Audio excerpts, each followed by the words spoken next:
एक बार देवर्षि नारद अपने पिता ब्रह्मा जी के सामने नारायण नारायण का जाप करते हुए उपस्थित हुए और पूज्य पिताजी को दंडवत प्रणाम किया।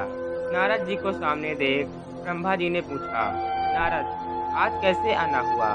तुमने मुख के भाव कुछ कह रहे हैं। कोई विशेष परियोजना है अथवा कोई नई समस्या? नारद जी ने उत्तर देते हुए कहा, पिताश्री, ऐसा कोई विशेष परियोजना नहीं है। कई दिनों से एक प्रश्न मन में खटक रहा है।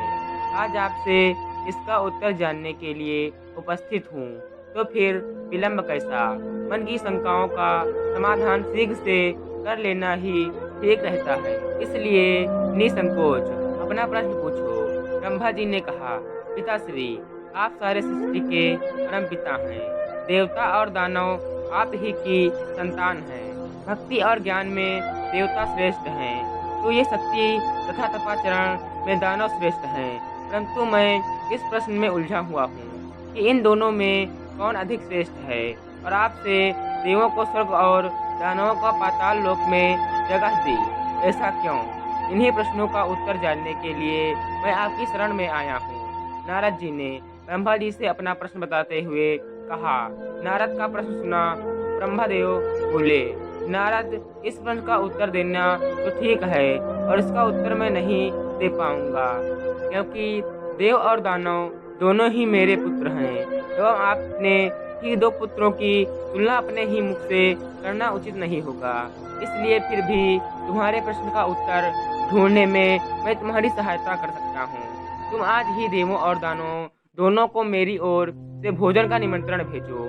कल ही हम उनके लिए भोजन का आयोजन करेंगे, और कल ही तुम्हें तुम्हारे प्रश्न की देव क्यों स्वर्गलोक में हैं तथा दानव पाताल लोक में हैं उत्तर भी मिल जाएगा। नारद तत्काल ही असुरों और देवताओं को निमंत्रण दे आए। दूसरे दिन दानव ब्रह्मलोक में भोजन का आनंद लेने के लिए पहुंचे, और उन्होंने पहले पहुंचने के कारण भोजन की पहली शुरुआत खुद से करने के लिए ब्रह्मा जी से भोजन की थालियां परोसी गई। दानव भोजन करने के लिए बैठे।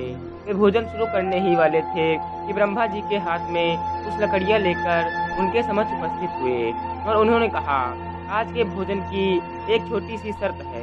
मैं यहाँ उपस्थित हर एक इस अतिथि के दोनों हाथों में इस प्रकार से लकड़ी बांधूंगा कि वो कोहनी से मुड़ नहीं पाए, और इसी स्थिति में सभी को भोजन करना होगा। कुछ देर बाद सभी असुरों के हाथों में लकड़ियां बन चुकी थी। अब असुरों ने खाना शुरू किया, पर ऐसी स्थिति में कोई कैसे खा सकता था? कोई असुर सीधे थाली